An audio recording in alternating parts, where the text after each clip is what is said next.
السلام علیکم ورحمۃ اللہ وبرکاتہ۔ کیسے ہیں آپ سب لوگ؟ جی اب ہمارا اسلامک سٹوری کا ٹائم ہو چکا ہے الحمدللہ۔ تو بسم اللہ کے ساتھ شروع کرتی ہوں بغیر وقت ضائع کیے، کیونکہ آپ سب کو انتظار ہوتا ہے سنڈے کو۔ اعوذ باللہ من الشیطان الرجیم، بسم اللہ الرحمن الرحیم۔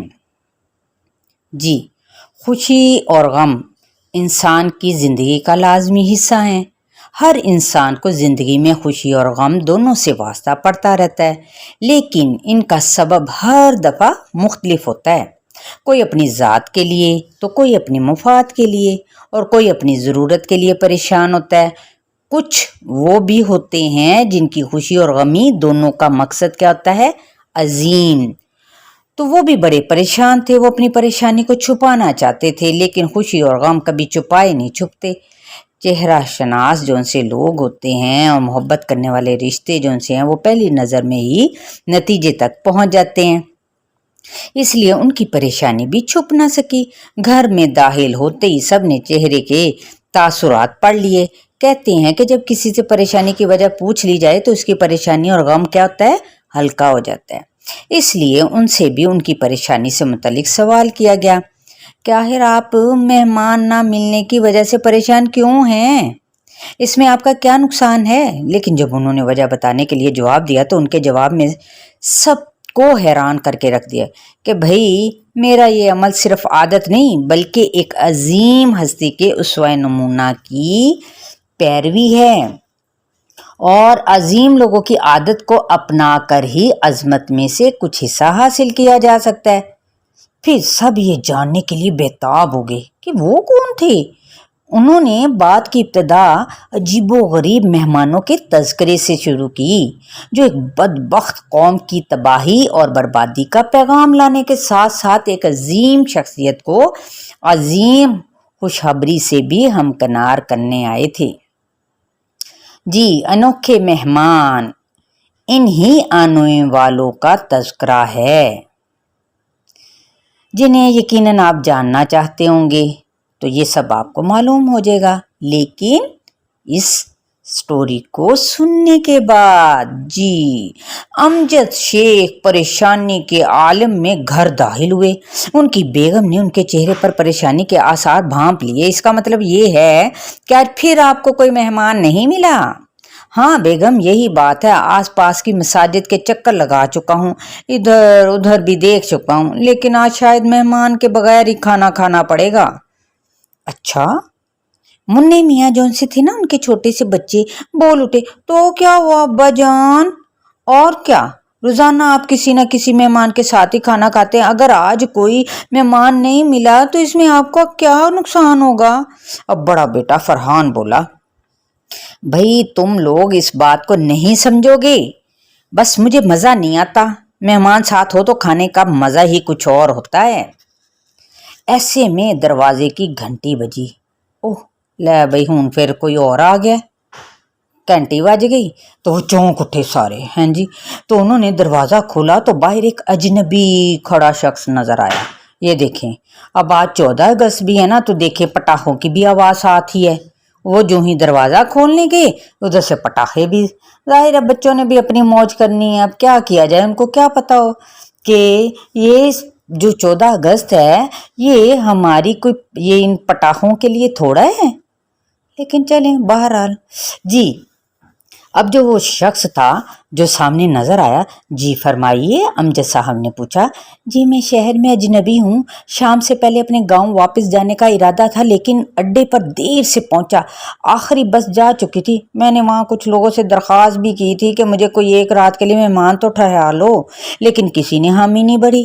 ہاں البتہ ایک جو ان سے تھے نا، ایک دو نے آپ کا نام اور پتہ بتا دیا اور کہا کہ آپ کے ہاں ضرور مجھے مہمان ٹھہرا لیا جائے گا، کیونکہ اس چھوٹے سے شہر میں آپ اس بات کے لیے مشہور ہیں۔ من کان یؤمن باللہ والیوم الاخر فلیکرم خیفہ۔ آپ نے ٹھیک سنا، خوش آمدید، ویلکم۔ میں آپ کے لیے ڈرائنگ روم کا دروازہ کھولتا ہوں، یہ تو میری خوش قسمتی ہے کہ آپ تشریف لائے، میں تو کسی مہمان کے لیے بڑا ہی سخت قسم کا بے چین تھا۔ تلاش کے باوجود آج مجھے کوئی مہمان نہیں ملا تھا۔ یہ کہہ کر امجد شیخ اندر کی طرف مڑ گئے۔ گھر کے باقی افراد نے بھی دیکھا کہ اب ان کے چہرے پر بڑی ہی خوشی کے آثار نظر آ رہے ہیں۔ پھر انہوں نے مہمان کے لیے ڈرائنگ روم کا دروازہ کھول دیا اور اسے اندر لے آئے، پانی پلایا، پھر جلدی مہمان کے آگے دسترخوان بھی سجا دیا گیا۔ واہ بھائی واہ، کیا سبحان اللہ۔ اور آج ہم کیا کرتے ہیں، مہمان دور سے کہتے ہیں اچھا بھی السلام علیکم، وعلیکم السلام، ہاں جی بس کافی ہے۔ لیکن دیکھیں ان کی مہمان نوازی، انہوں نے مہمان کے ساتھ کھانا شروع کیا، محبت بڑے انداز میں بار بار کھانے کی پلیٹیں مہمان کی طرف آگے کرتے رہے اور کہتے رہے جی کھائیے، لیجئے، چکھیے، یہ تو آپ نے لیا ہی نہیں، اور کھائیے، تکلف کی ضرورت نہیں ہے، اور کھائیں اور کھائیں، یہاں تک کہ مہمان جو سا تھا نا اس کا پیٹ خوب بھر گیا۔ اب عشاء کی نماز کے بعد مہمان جو سا تھا نا وہ شخص سونے کے لیے لیٹ گیا تو امجد صاحب اندر آ گئے۔ سب کے چہروں پر اب سوال تھا، ظاہر ہے وہ شخص تو اندر جا کے لیٹ چکا تھا کہ آخر ان کے بڑے بیٹے عرفان نے کہا ہم آپ کا یہ معمول بہت مدت سے دیکھ رہے ہیں، مہمان کے بغیر آپ کھانا پسند نہیں کرتے، کوئی مہمان نہ ملے تو پریشان ہو جاتے ہیں، ابا جان کیوں، آخر ایسا کیوں ہے؟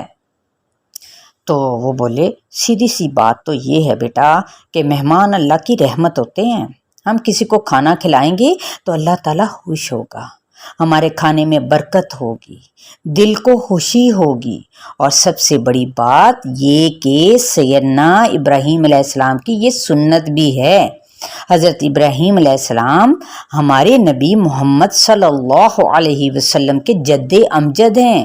اس کا یہ مطلب نہیں کہ ہمارے نبی صلی اللہ علیہ وسلم حضرت ابراہیم علیہ السلام کے مقابلے میں کم مہمان نواز تھے، ایسی کوئی بات نہیں ہے، لیکن چونکہ اس مہمان نوازی کی ابتدا حضرت ابراہیم علیہ السلام سے ہوئی، اس لیے میں کہتا ہوں کہ یہ سنت ابراہیمی ہے۔ قُلْ بَلْ مِلَّةَ إِبْرَاهِيمَ حَنِيفًا، اور مجھے اس پر عمل کر کے بہت زیادہ خوشی ہوتی ہے۔ اور ایک بار حضرت ابراہیم علیہ السلام کے ساتھ تو بہت ہی عجیب واقعہ بچوں پیش آیا تھا۔ جی کیا مطلب عجیب واقعہ؟ ہاں بھئی عجیب واقعہ، بلکہ بہت ہی عجیب واقعہ، کیا خیال ہے، سننا پسند کرو گے؟ کیوں نہیں، ہم تو بہت شوق سے سنیں گے ابا جان۔ اچھا تو پھر آرام سے بیٹھ جاؤ، میں بات اب شروع کرتا ہوں۔ پہلے تو میں حضرت ابراہیم علیہ السلام اور حضرت اسماعیل علیہ السلام کے بارے میں بتاتا ہوں۔ یہ کہہ کر انہوں نے حضرت ابراہیم علیہ السلام کی پیدائش سے لے کر خانہ کعبہ کی تعمیر تک کے تمام واقعات انہیں سنا دیے۔